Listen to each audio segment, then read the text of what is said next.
Dernier préparatif avant le grand départ. Si elle a 20 ans, là par exemple, il y a plus de fil.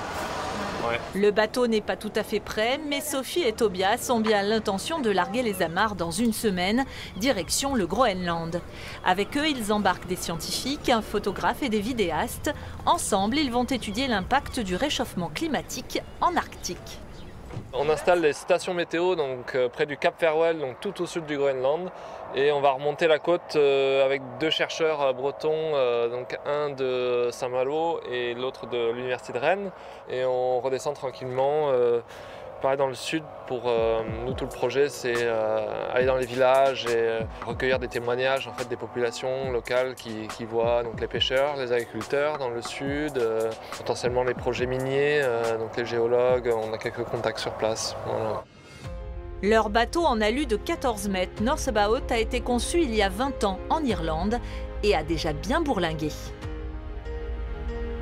C'est un voilier particulier parce que c'est le seul à avoir fait 2 fois le cercle polaire arctique. Donc c'est un voilier qui a fait ses preuves, c'est un voilier où on peut avoir du coup énormément de monde à bord et donc ça correspond à ce qu'on voulait. Merci, c'est gentil, c'est très gentil. À Saint-Malo, le couple s'est déjà fait des amis. C'est pour qu'on ait de l'eau, pour remplir les cuves avant le départ. Un soutien important pour ce projet un peu fou qui n'effraie pas nos 2 aventuriers. Il faut dire qu'il y a 1 an encore, Tobias et Sophie ne se connaissaient pas. Ils se sont rencontrés en Afrique du Sud. Elle faisait un tour du monde en bateau-stop et lui arrivait de Thaïlande. Si l'amour les a réunis, c'est aussi la passion de l'écologie qui les fait avancer. Pour moi, les changements climatiques, c'est le défi numéro 1 de toute l'humanité aujourd'hui. Et ça n'a pas de sens de faire autre chose.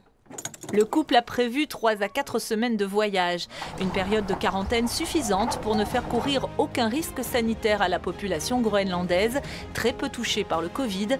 Retour prévu en septembre, après 3 mois d'expédition.